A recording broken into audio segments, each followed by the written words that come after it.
Salut à tous, bienvenue sur l'analyptique. Dans cette vidéo, on va parler du nouveau bac de français qui va donc avec la réforme 2021, mais dont la première édition sera en 2020. Car les épreuves anticipées de français se déroulent toujours en fin de première. Pour information, cette vidéo fait partie de la série sur la réforme du lycée et le nouveau bac 2021.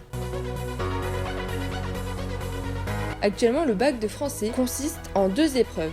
Une épreuve écrite qui dure 4 heures et qui comporte une question sur corpus de 4 points et un travail d'écriture sur 16 points pour lequel vous aviez le choix entre un commentaire composé, une dissertation ou une écriture d'invention. Et une épreuve orale qui durait 20 minutes avec au programme une lecture analytique et un entretien avec un examinateur. La lecture analytique se faisait sur une œuvre choisie par l'examinateur dans une liste d'œuvres que vous avez étudiées en première et en seconde. Je l'avais déjà dit dans une autre vidéo sur les coefficients du nouveau bac, mais la note de français est coefficientée 10. Et non, au risque de vous décevoir, il ne suffit pas de savoir parler français pour avoir la note maximale.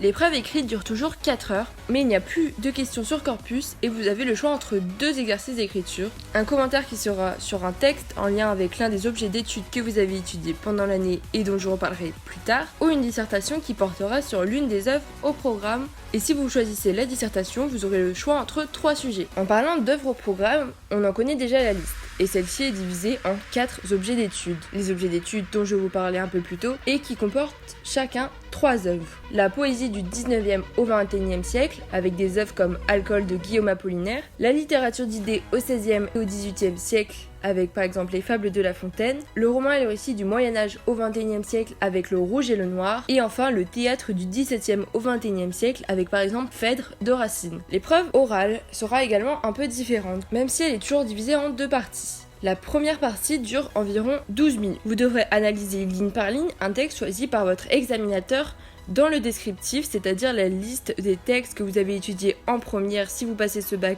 en 2020 ou en seconde et en première si vous le passez à partir de 2021. Et ce descriptif, c'est vous qui le donnerez au début de l'épreuve. L'examinateur vous posera aussi une question de grammaire sur l'un des passages du texte et dans cette partie, vous devrez lire le texte de façon claire et avec l'intonation et tout le tralala, ce qui sera noté sur 2. L'explication du texte sera sur 8 points et la question de grammaire sera aussi sur 2 points. La seconde partie de l'épreuve consiste en la présentation d'une œuvre étudiée en classe ou proposée par votre prof de français et qui fera partie de la fameuse liste de l'éducation nationale. Vous devrez expliquer votre choix et l'examinateur vous posera ensuite des questions. Cette épreuve, elle concerne les séries générales comme technologiques. La seule différence, c'est la liste d'œuvres qui est un peu différente pour les filières technologiques, même si on retrouve les 4 mêmes sujets d'études. D'ailleurs, ces listes, elles sont en entier dans la description de la vidéo. Voici donc quelques exemples d'œuvres pour la série technologique.